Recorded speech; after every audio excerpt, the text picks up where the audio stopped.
Welcome to today's webinar, everybody. I am joined by the fabulously amazing Alaina Szlachta, and we're going to be talking about taking your business from transactional to transformational. So looking at value pricing and all of that. Hi, Alaina. How are you doing? I'm doing great. Being the data nerd that I am, how could I not incorporate an interactive opportunity that collects data to demonstrate this conversation? It's one thing to tell people stuff, it's another thing to show them. I'm really glad that we have a small group. So I did see in the chat that someone's like, I'm coming home shortly. So you definitely want to be on your laptop, not on your cell phone, because we're going to be in Google Slides doing the thing that all learning designers always tell you never to do, which is like take people behind the scenes. It's the easiest way to collect data collaboratively and the way that I want this to unfold. So, in a moment, Kim is going to share the link to the Google Slides, and we're all going to basically be in the slides. So, instead of seeing each other, which we're going to start introductions in a moment. But instead of seeing each other, we're going to be interacting in the Google slide. So, with that being said, make sure you have your laptop set up and all of that so that you can interact. So before we jump into that fun thing, I want to know more about you all. We are a small and lovely group, and that is perfect for the activities I have planned. So we are all in the business of learning business, and I'd love to know more about like what you sell, who are your clients, and anything else you want to share, maybe about what brings you to this conversation. And we have enough time to probably hear from everyone. So, Susan and Adam, you are on camera, which means you're up first. Tell us more about you all. Was going to say, I guess I can go first. I'm Susan Manis. I'm still working with a corporate job, so I'm with Procter and Gamble, but I'm looking to move on to freelancing next year.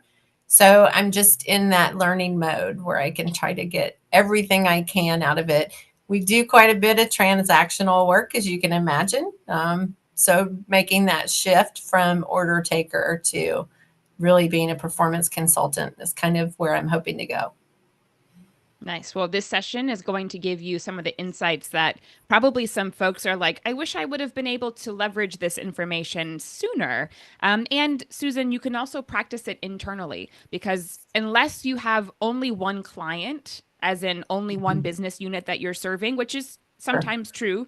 But many of us in a learning position have multiple clients and multiple types of requests Right. that are coming in and stakeholders that we work with. So this process that we're about to explore, while the pricing piece won't be relevant to you because you get a salary, everything else is relevant. So Perfect. Awesome. awesome. Adam, tell us more about you. So I have very recently moved from salary to freelance start of this year. So still kind of finding what's working for me, where I'm going, and things like that. So yeah, that's me. Nice. Well, similar to Susan, this kind of framework I think will be really helpful. So yeah, you're in the right place. Jane, tell us more about you.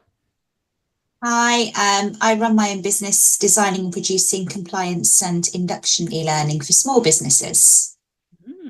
Interesting. So the compliance sector is quite interesting with this conversation in particular because the value with compliance is often very transactional. So I'll be curious to see, Jane, how all this resonates with you as we move forward.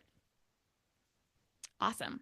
We've got something in the chat saying, if I'm pronouncing the name right, Kim, maybe you know how to pronounce it. Rama? Is that correct? Yeah, so Ramya is saying that she is transitioning into L&D since last year, upskilling herself, looking to start as a freelancer for real hands-on experience. So this is going to be perfect. Awesome. Allison, tell us more. Hi, sorry, I just ran home. So I'm working as an L&D consultant. I've been doing this kind of work for the past few years, but I'm kind of at the stage where I'm very much a solo person. Do I make more of a business out of this? And I'm not as comfortable talking about, pricing and money, and I want to get more comfortable with those kind of conversations. So that's why I'm here. Excellent. Excellent. Perfect. And is it Ina? Tell us more about you. Sorry, yeah, I was on mute. All right. Yeah, I'm one more person who is in transitioning into L&D. So I used to work in the tech, and I was a teacher trainer. And now, like with the first projects in L&D, that's a very important question for me. So, Mm-hmm. and I started like a small business, like my digital learning agency. So that's about me.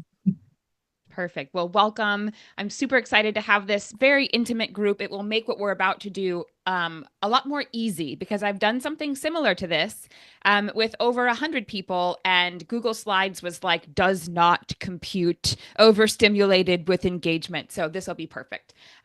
So Kim, we are ready for that Google Slides link. So what we're about to do is jump into a Google Slides presentation. The one rule of engagement is do not skip forward. You obviously can, but it's not going to be as interesting, nor will it likely make sense, because this isn't a presentation with words that you read. This is something that we build collaboratively together to have a conversation about the process of moving from transactional to transformational and finding out where you are at and what steps to take as you evolve in your own journey.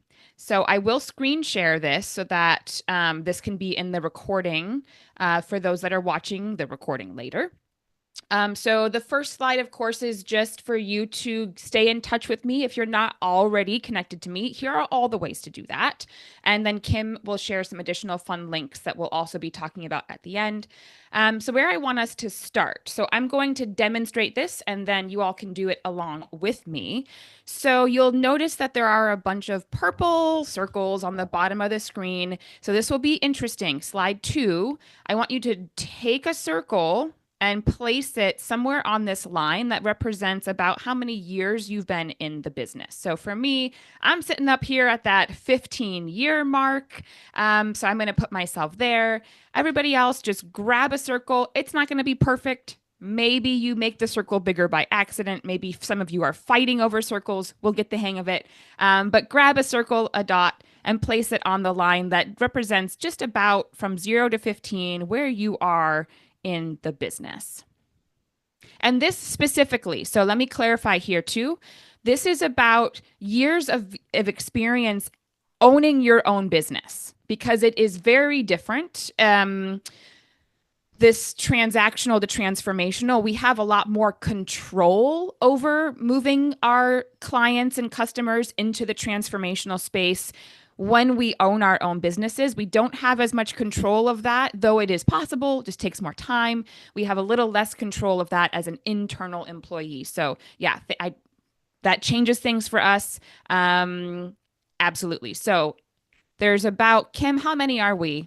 How many dots? We've got 8 participants, and I see 1, 2, 3, 4, 5, 6. We're missing a couple of circles, and it may not be possible for everybody to drag and drop their circle, but this is what makes the conversation interesting, is to have everybody's experience represented. So, yep, cool if you're moving your circle and changing it. That's all right, but just place it on the line here somewhere.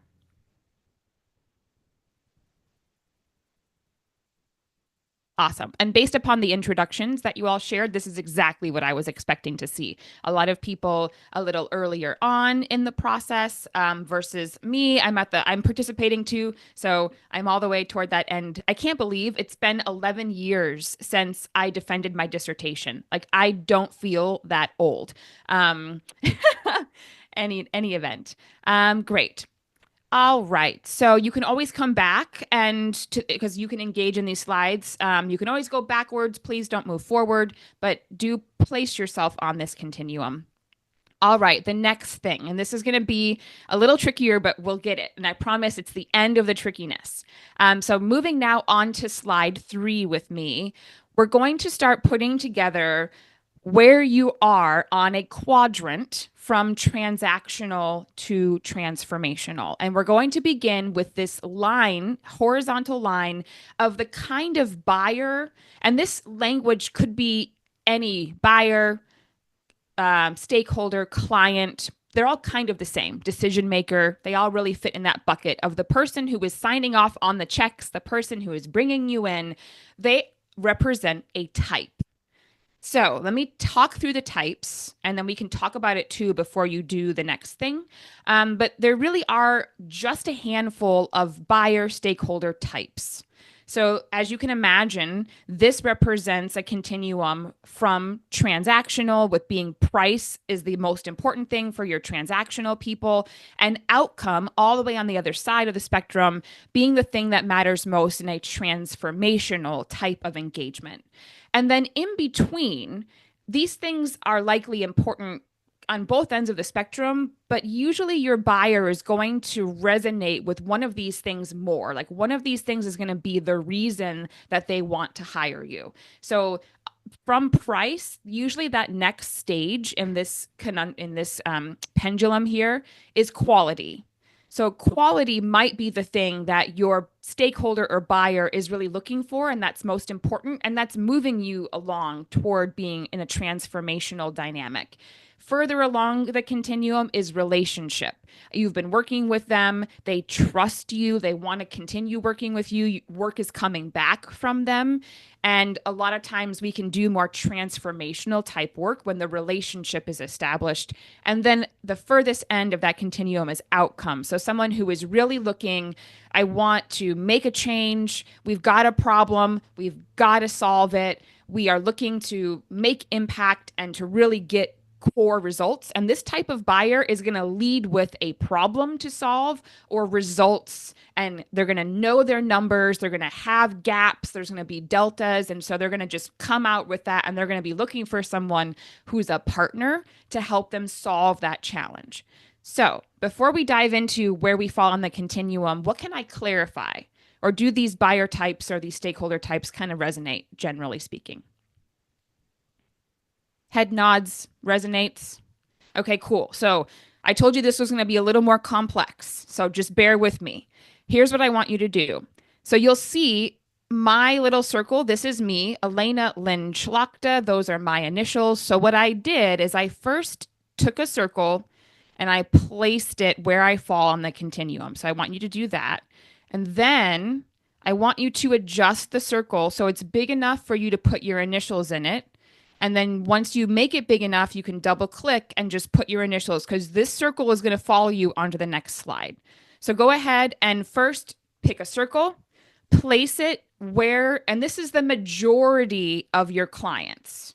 So on average, the type of engagements you currently have, and this can be, again, internal or external, because I know many of you are just starting out, but sort of representing where you are today. If you're in a business for yourself, or if you're internal, I know Susan, Adam, it sounds like you're still internal. Place the average type of buyer and use the below the line, if you will, just because it's a little easier. So KE, if you want to move your circle below the line, perfect. AB, put your circle below the line. It'll make sense why in a moment. Awesome. Important that we get to own our circles here. Great. I see RW, your circle is still on the bottom. Don't forget to move that to represent where on this continuum your sort of average stakeholder or buyer, what type are they? And as you're doing that, I'll talk you through mine. So this is actually true. My ALS bubble that I have highlighted, that does represent where a lot of my current customers and clients are coming from. And the reason being is that I've started something new within my consulting practice.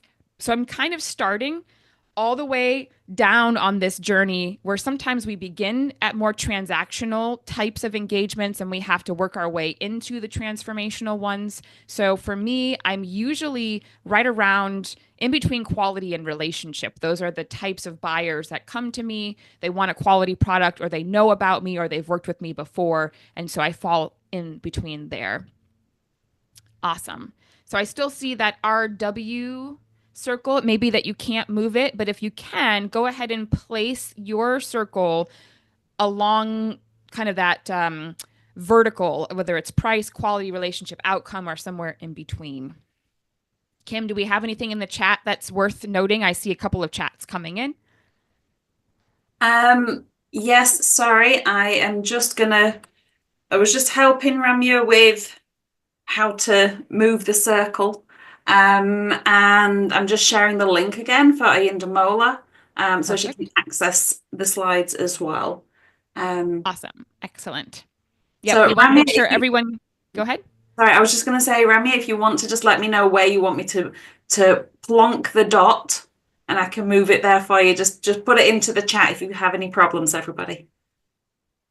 Awesome. We've got the majority of the group with their circles. So great. I told you this is the most complex part. We have one more semi-complex thing to do, and it will paint a picture of where we fall together. So first, I'm going to talk us through it, and then we're going to do the activity, similar to what we just did. So I'm jumping now onto slide 4.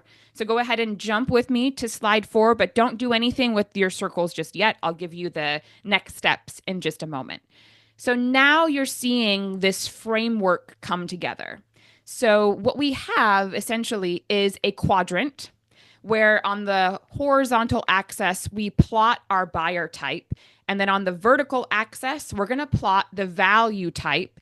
And when we do that, we're going to land in one of the 4 quadrants. And based upon where you land, that's sort of where you are today on this journey of transformational to transactional, and we'll talk through the different quadrants.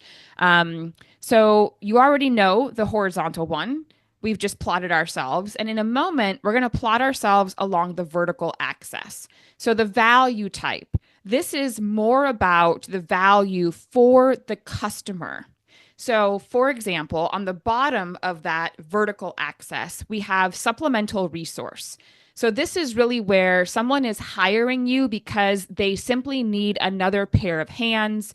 They are outsourcing something and they just need you to come in and fill some gaps where they don't have the resources, or they just want to buy the resources and bring them in. That was something I call a supplemental resource.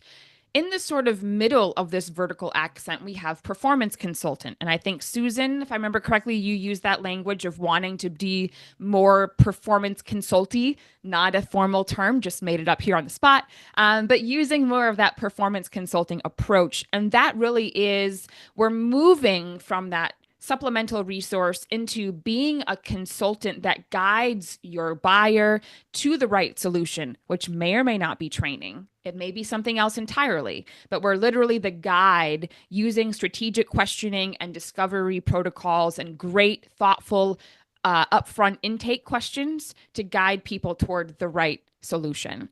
And then on the very top of that vertical axis is the value being all about strategic priorities. So the focus for the client is, we need to make sure that whatever solution we invest in is absolutely going to move the needle for us with something really important for the business. So you can imagine the strategic priority is the highest value, and the supplemental resource is the lower value, more of that transactional type of work. So what we're going to do, you're going to go back to slide 3, and I want you to find your bubble. Don't move it, just copy it.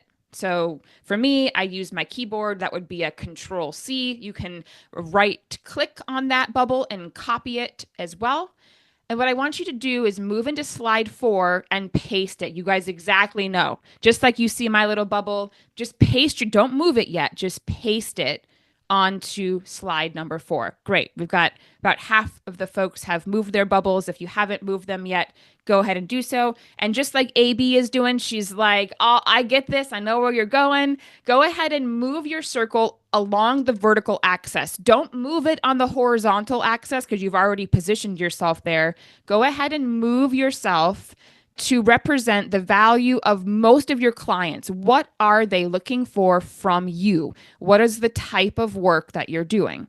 And so for me, a lot of my stuff is going to be more closely aligned with that performance consultant. So I'm just going to move myself up along that vertical axis, but I'm staying along the horizontal one. So I still have myself positioned close to the relationship side of things, but I've moved myself up to performance consultant. All right.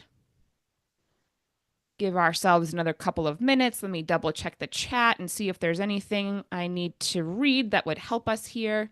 Thank you, Kim, for keeping an eye out on chat. Great, great, great, great. Okay, perfect. Looks like we're all caught up with the chat.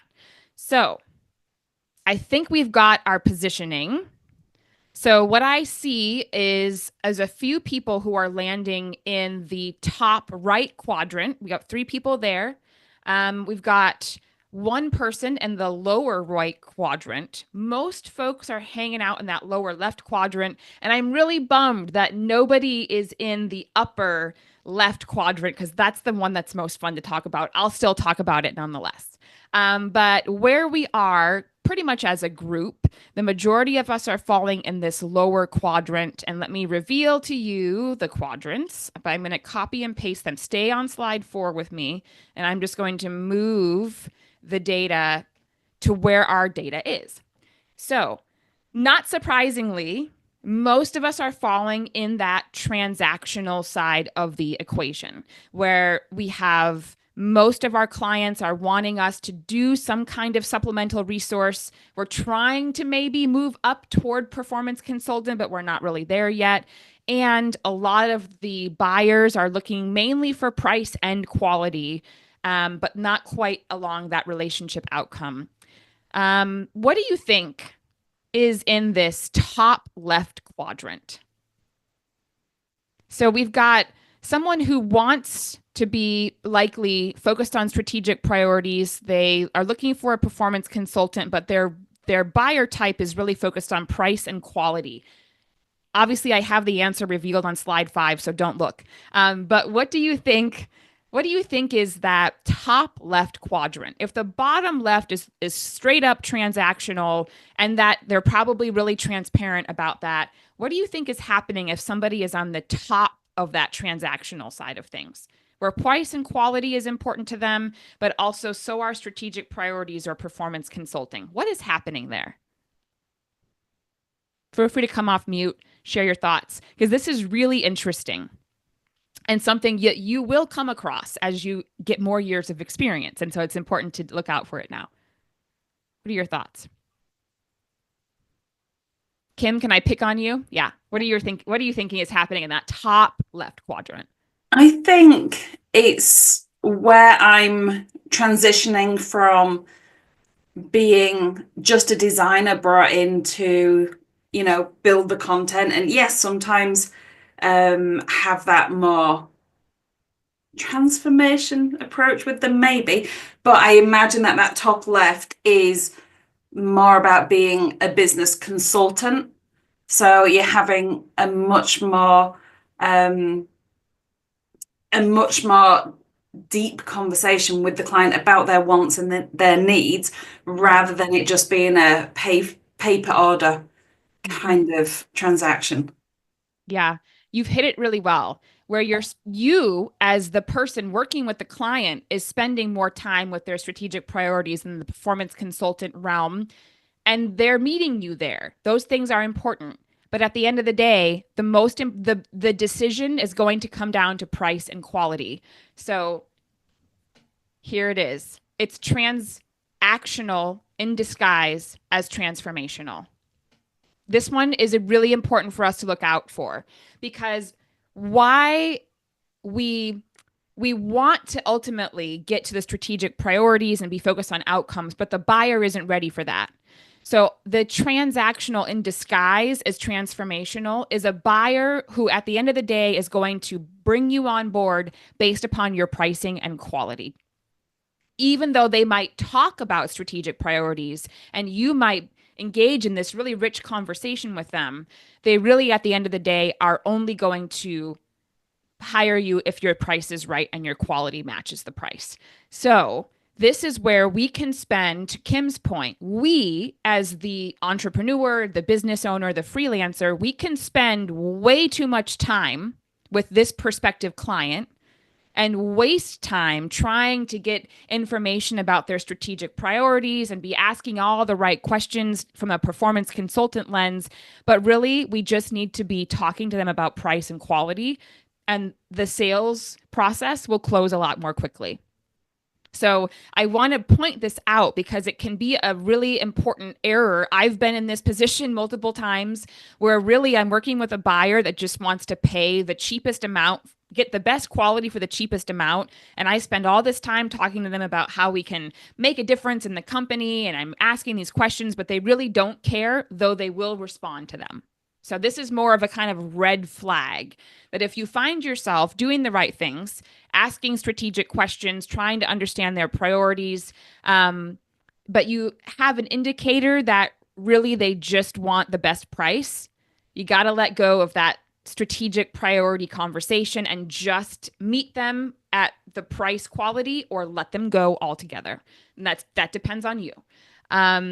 So the other one that's really interesting is this bottom. We have one person in this space. So the bottom right side of things. So when you're working with someone, the buyer type cares about the relationship and the outcome, and they're probably hiring you on repeat business, or it's a referral. Somebody was like, oh my God, Kim and Adam are so great at this thing. You've got to work with them. So the relationship outcome space, we will find ourselves there. And yet the conversation is focused on you being a supplemental resource. I call this practitioner in development because you probably need to focus on your performance consulting skills to elevate the conversation and move you on that value continuum into the space of more transformational. And it does require a unique skill set. So the journey often, when we think of how we go from transactional to transformational, and let me grab, of course, the obvious one, that top right quadrant is going to be our transformational, which a few of us are there, and that's awesome. And there is a journey. So we will start transactional. Almost everybody, unless you are a seasoned L&D professional that has a lot of really great relationships that you've built over time internally, most of us are going to start transactional in our businesses. And there's a reason for that, which we'll talk about in a moment. The journey then is going to move into the practitioner in development. So don't be surprised when you start getting referrals and repeat customers who are talking to you about outcomes. You're going to have to elevate your intake process. You're going to have to elevate the strategic questions and the discovery protocol to be able to move the quality of your work and the type of work that you do from supplemental to strategic, because the supplemental resource is default. Unfortunately, in our field, most of us do transactional stuff. People are asking for the compliance. They're asking, can you go build us a course? That's a different question than, can you help us solve this performance challenge? So practitioner in development is really where you're going to go next, where you're getting different higher quality stakeholders, buyers, clients. That's great. We want to get there. But you're going to have to elevate your own game to get them into the transformational conversation and that transformational type of work. And it just takes time and practice. You're going to make mistakes, but that's okay. We all do it. And it's part of the journey. You got to love it. And then, of course, the final place that we end up is in that transformational space where we've built our performance consulting skill set. We know the questions to ask. We're great at discovery. And we've got clients that are really focused on the relationship and the outcome. And that's where we can start having high value conversations and high value payments, which is what we're all here for, how we get there. So I wanted to talk through this because while we all care about being able to not trade our time for money, we will all start trading our time for money. And that's just the honest truth of the matter. And so I didn't want to ignore the journey because many of you, from what I saw in slide 2, many of you are just beginning your freelancing small business journey. And so I figured that would be the case. And that's why I wanted to share the journey of when you start out. So I'm going to add one more layer. Susan, I see your question. Hold for 1 minute. I'm going to copy this. So I'm going to copy the data on slide 2, and I'm going to paste it onto our slide 4. So there's a really interesting relationship here that I suspected would happen. Ignore the bubbles, of course, on the bottom of the screen. Those were just for us to play with. But the bubbles that are positioned along that angled axis representing years in business, you can see the exact correlation. Most people fell in the transactional quadrant. They're probably the same people who have lower years in business. And then up on the higher end of time in business, we have only two people who are higher along that continuum. Those are probably the same people who place their bubble in that in that transformational quadrant. So there is an important relationship that I want to point out here, that going from transactional to transformational correlates with the amount of time that you are a business owner, a freelancer, working for yourself. And that's just the honest truth. And I can testify because I've been doing this a long time. Kim, you've probably been doing it a long time too. I can testify to the sort of painful experience of what it takes to move along this continuum. So this is meant just to validate that if you fall in that transactional continuum, but you're early on in your business, it's okay. It's exactly where you need to be. So, Susan, your question. Well, this actually kind of just makes my point for me in the question I was going to ask. I mean, is it safe to assume that as you get started, you may have a smattering of those different variants, right? You'll have a client that's more interested in the transformational part, but the transactional ones are going to pay the bills until you're known for and found for the transformational relationships, right? I Am I would say thinking it's a about it yes correctly? and. I Okay. would say it's a yes and. That even if you have 15 years as a business owner, you're still going to have people that are transactional. You will never get away from that. Even if you are the most skilled performance consultant, there will always be people who are looking for supplemental resources. And in that case, price and quality are the most important thing. And once you recognize that that's the game you're playing, and for me, I do think of it as a game, because then if I win or I lose, I learn, I get feedback, right? For me, this is a game. It makes it interesting. And I know maybe that's a little offensive if we're trying to like bring in the money and pay the bills, but I do like the idea of this being a game because I can always improve my game and it's not personal. Like being in business is a game. And if you listen to podcasts and I listen to a ton of them. In fact, I'm sharing a resource with you at the end of my favorite podcast that was about this conversation that you should listen to. But yeah, this is a game, and we're always trying to work on our game and recognize the game that other people are bringing into the context. And so Susan and others, the goal is to recognize as quickly as possible your transactional clients, because then you can decide, do I want to take it or do I want to pass it off to somebody else? And so the goal for us as we move into this journey is to build our performance consulting skills, get hyper tuned into the buyer type, because there will always be price oriented people and there will always be relationship and outcome oriented people. And our goal is to be able to have our radar tuned, like what kind of buyer am I working with? And what kind of value are they prioritizing? Is it just supplemental resources that they need and price is their thing? Or do they want you to help them in a bigger, usually longer term way? So great. What other questions do you all have before we talk more about how you move, like strategically? There is a process to move from transactional to transformational, but this is our starting place. Where are you today? Yeah, Allison. Sorry, raising my hand. I love it. And no worries if you're going to talk about this later, but I was kind of wondering why. Are there reasons you would not want to move in a more transformational direction? Like, just to give one example, for me, having an hourly rate and getting paid by the hour feels very safe because I know exactly how much work it's going to be and how much I'm going to get paid for it. Whereas moving into the space of I'm going to do this thing for you that's going to be transformational, and I'm going to ask, X amount of money for it. I worry, like, what if I end up working even more? Like, what if I don't charge enough? Or Yeah. So we will talk about that. So, and it's a valid concern.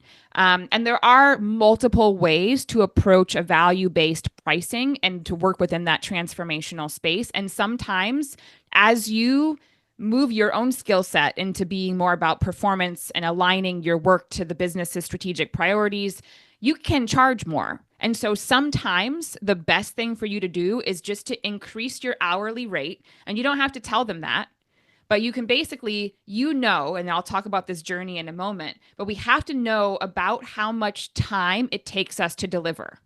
if we don't know that, we can't move further along. So that's literally the first. And in fact, let me just move. Feel free to move with me, or just follow along on the, here it is. So I'm moving on to slide 7. Feel free to jump. You're not going to need to copy paste or do any bubbles, but you're welcome to follow me if you'd like to in the slides. So literally, as we move from more of a transactional to a transformational work, we have to start with knowing our time to delivery. And that was one of the things for me. Every client I took on board, I would time myself, literally. Because all we can ever do when we put our proposals out there is estimate, unless you have a retainer, which is really difficult to sell. Most clients are not going to, especially early on, they're not going to bring you on board for a retainer because you haven't proven that your quality and value is worth that. They're going to want a cap on the time.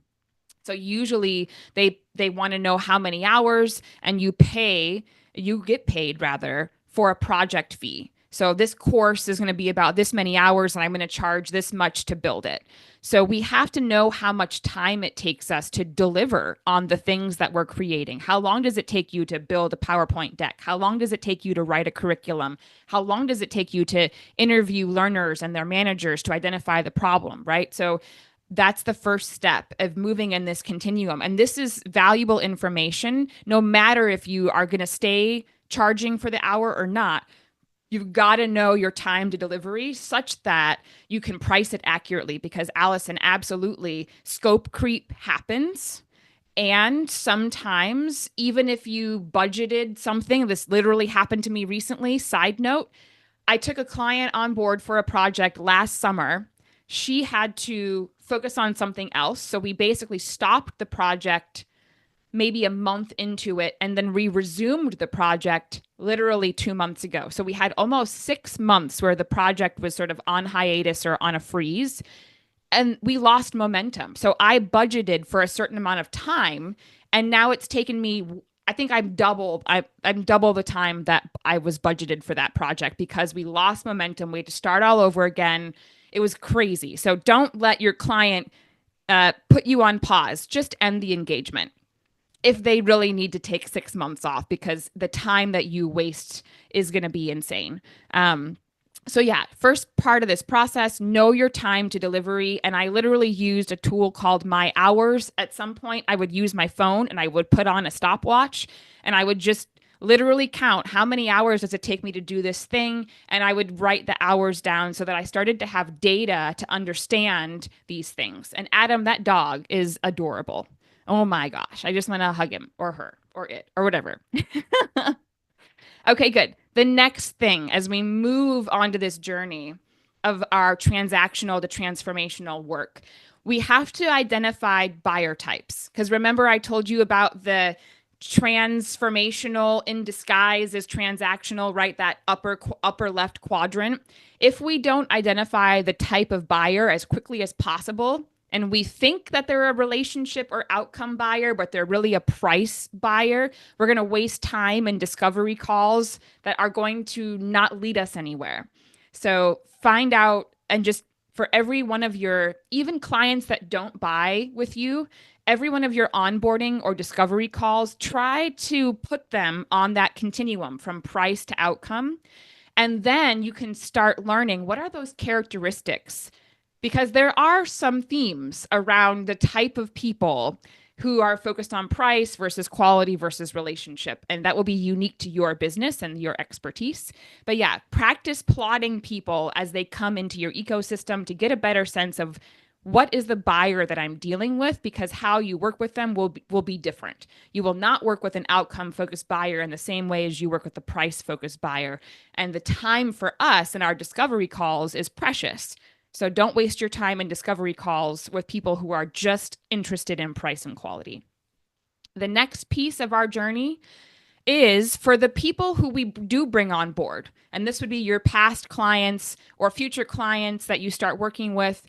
Any goal for us is to retain or get repeat business for our clients. And it's totally okay if we start transactional. That's normal. It's to be expected just based upon the trajectory of growth as a business owner.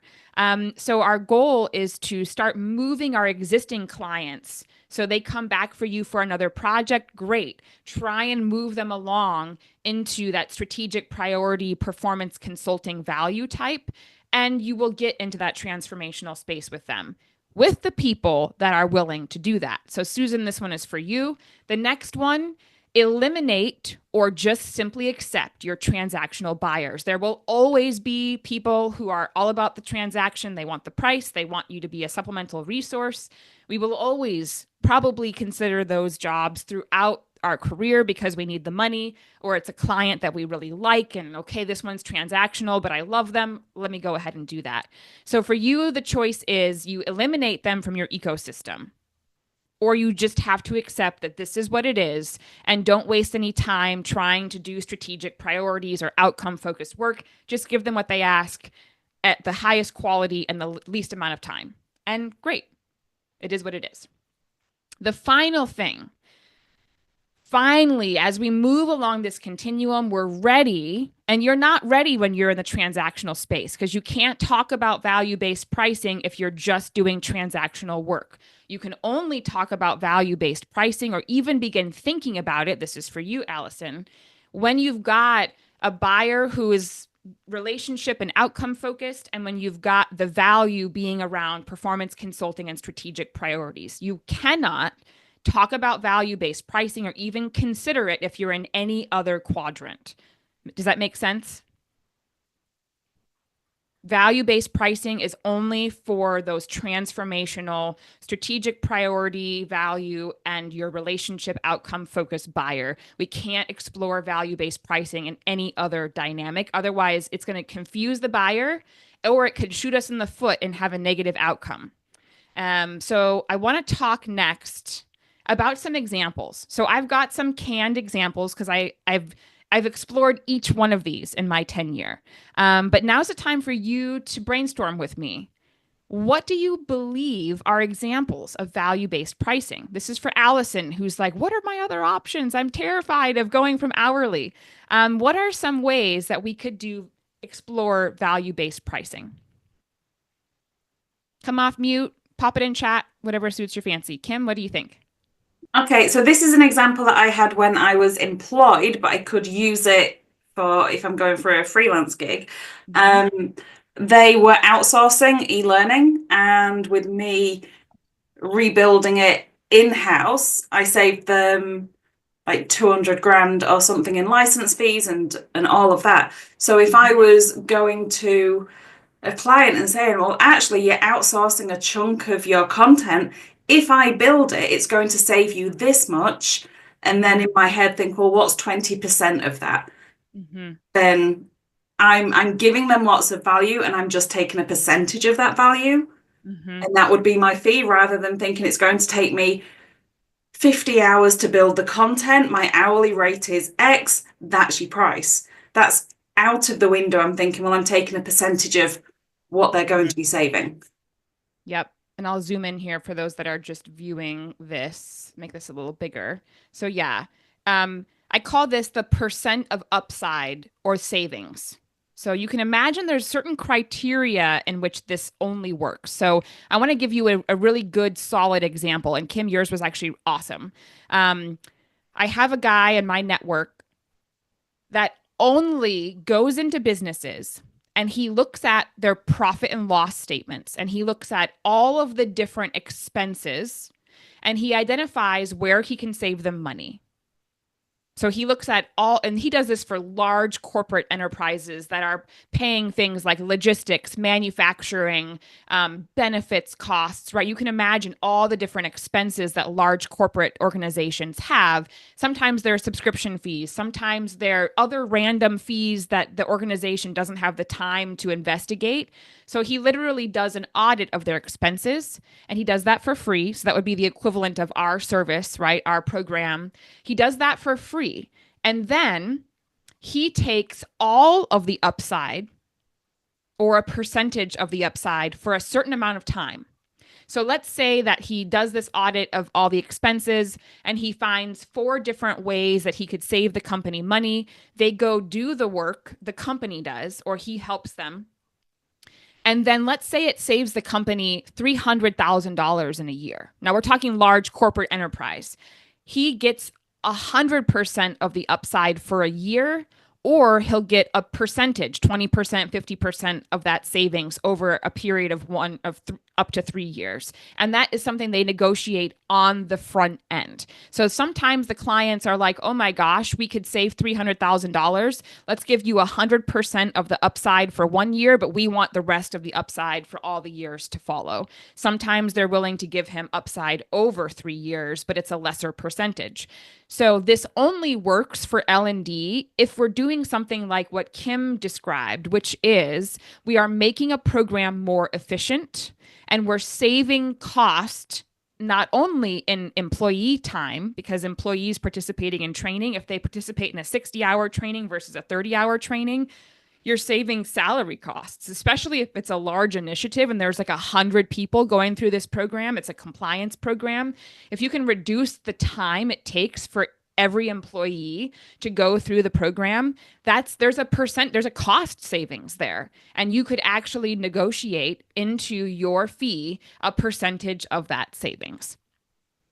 So that's one example of a value-based pricing. And you have the choice. So in the example I just gave you, the guy did the audit for free, but that's because he knows that he's going to find savings because this is his expertise and he's done it enough times. He knows exactly the kind of organization to target in his marketing because they usually have a lot of expenses they could be cutting. So it works for him. So for us, sometimes maybe we charge a little less to do our course work or the e-learning or whatever we're delivering, and then we take a percentage of that savings over a period of time. Always negotiate upfront. Don't get caught with something in the end. You want to have those clear expectations set up front, but there will be some instances where you are literally saving the client time by making a program more efficient. In that case, there is a savings, a dollar savings that you could take as a value on top of or in supplement to your fee. Great. What else? There's a couple of them here. What are other examples of value-based pricing?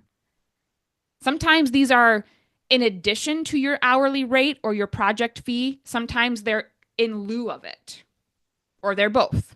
What are some other ideas you have? Adam, what does that sweet puppy think? He thinks it's time for a walk. Yes.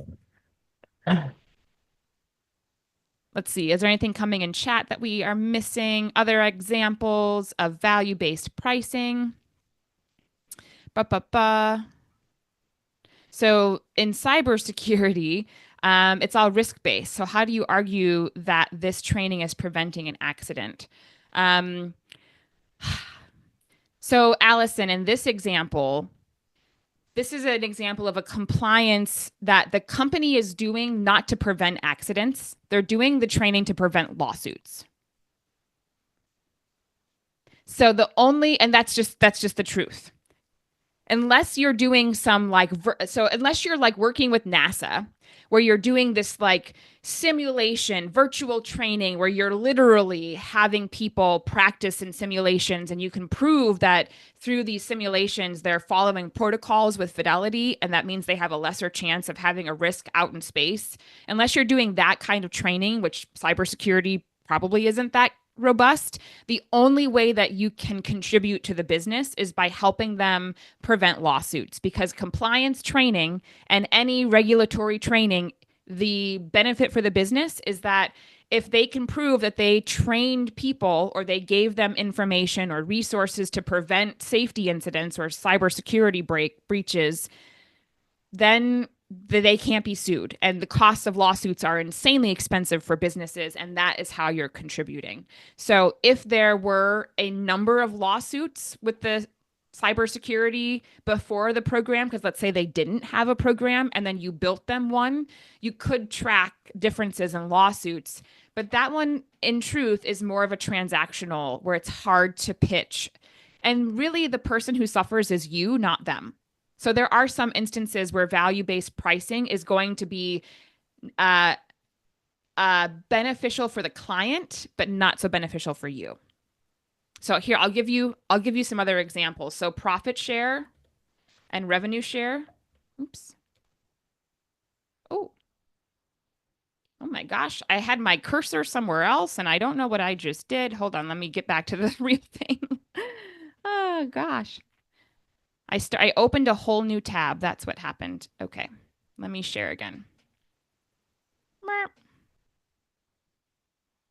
Okay, so here are some other examples. So profit share and revenue share. So I had a client ask me once, because they sold learning and development, like they were selling their courses to customers or consumers directly. And one of the guys wanted me to just take a portion of the profit and revenue share. And you could go either way. Revenue share is like off the top. So, not considering fees and other expenses. Profit share is the share that you get after expenses. So if you're going to do a value-based pricing model, revenue share is always the way to go, because it's more transparent, because God knows what kinds of expenses they might write off to then leave you with profit in the end, which could literally be zero. So yeah, if you're going to do a project or a program with a customer who's selling their program, revenue share is a great idea if you think that the customer is going to sell really well their programs.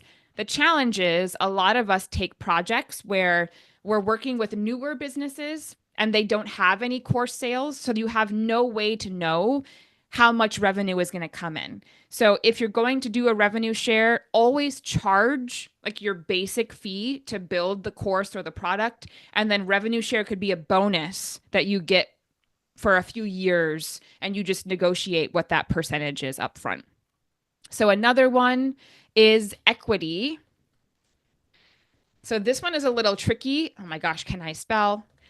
Nope. EQUITY. There we go. So equity, I had someone want to bring me on board, and they paid me for about a quarter. So 3 months, they paid me every month. And then their money got a little tight, and they said, we love working with you. You are like really helping this business, but can we, instead of paying you, can we just give you a percentage of equity in the business? Ultimately, I said no. And ultimately, that business went under. So if I had said yes to the equity, I would have gotten paid absolutely nothing. So equity deals are really, really great if the business has been around for a long time and they have proven that they are a viable business, or if you're working with a startup and the startup, let's say it's more of an investment. So maybe you build some stuff for them and you give your time in exchange for equity, but it's not like your sole source of income. Let's say it's a side hustle you're doing, and you're basically taking a risk. I'm going to build something for this startup and I'm going to get a percentage of equity, but I recognize there's risk in that and that I might not get paid out. But you do it because it's like investing in the stock market or investing in real estate, that it's an opportunity to get a huge payout or even a small one, and you're giving your time to invest in something that could pay you out huge in the future. So it's more of a choice of like, I'm investing in my future, but I'm not banking on this as money to come in, like to feed myself and my family. But equity is a really great opportunity for the right client. A bonus is another great one. So this is where, Allison, for example, you charge your hourly rate. And then if you're working with a client that's really got a clear outcome and you have a really clear goal, if your engagement and scope of work helps them to maintain the results, well, then as the results come in, you can negotiate a bonus based upon those results. So if you get a better outcome than you imagined, or if you're able to sustain the outcome over a prolonged period of time, you get some kind of bonus based on those results. So that's something else. Never do just a bonus only, but you can do a bonus on top of, based upon the outcome or results that you're generating for the client. And then lastly, this one also is for you, Allison, only because you've shared with me what you were hoping to accomplish. This is a retainer you feel great about.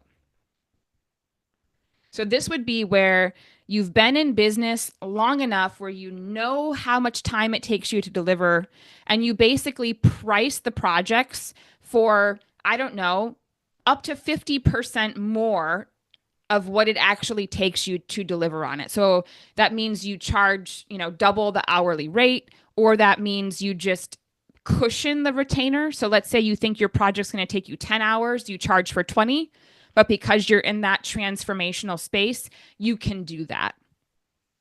So that takes time to work up to that amount. And I do that. So for example, I charge on a 10-hour time block. So nobody can, and this isn't for all clients, but in some projects where they're more custom or bespoke, I charge on the time block. And I say, okay, this deliverable is going to take me about 20 hours. And my time blocks are extra cushioned. Like I'm charging 1.5 times the hourly rate.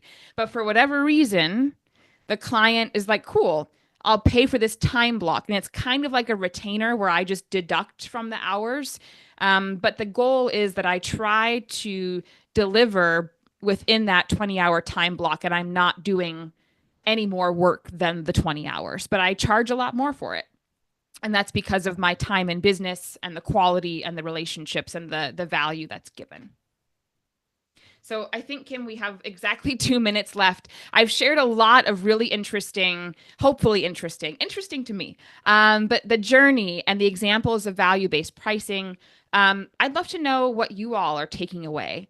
So I'm going to stop share and bring us all back together. Oops, stop share, not start a new one. And this is my favorite part of these conversations is, what are you going to do differently? So I'd love to hear, and if you have a question, great. But I'd really love to hear like what resonated with you from today, and what will you be doing differently because you spent an hour with us today. I'm going to stop blooming doing day rates. And so for me, I'm definitely going to start looking more at the transformational side rather than just sticking with transactional because it's, easy and pays the bills. So that's me. And by the way, everybody, I've just shared a bunch of links in the chat. So grab those, copy them onto a Word doc so you can access them after. Yep. And Allison, your question is really interesting about licensing fees. Yes, it does feel very transactional. I would say that licensing fees are better for your own subject matter expertise versus for the client. So if you're building a course, that would be a better value would be a revenue share than a licensing fee. Could be equity, depending on if it's a startup and they're selling courses as their business. It could be bonuses. So I think your thinking is right. If I'm building a course that someone is going to be selling, how do I get more value out of it? So think about which of the value-based options is best in that example. It's not that you do all of them. You would just pick one that makes the most sense. But in that case, I would think revenue or a bonus would be a better option. And speaking of that, Allison, what are you going to do differently? Picking on you. Well, I realized looking at the quadrants, I'm like, I thought I was in one. I think I'm in the one disguised as transformational. I feel like everything I'm doing is so transformational and the conversations with clients, but the actual pay structure, right, is not, I mean, I have some retainers, but it's also, I'm very much working hourly at the moment. So I feel like it's going to be hard work, but try to kind of move up the spectrum. Well, yeah. And I want to say too, that just because you're charging hourly does not mean that you're in a transactional quadrant. So sometimes and some businesses will choose to charge hourly. I mean, think about lawyers. Lawyers charge on a retainer and they change people's lives. Mm-hmm.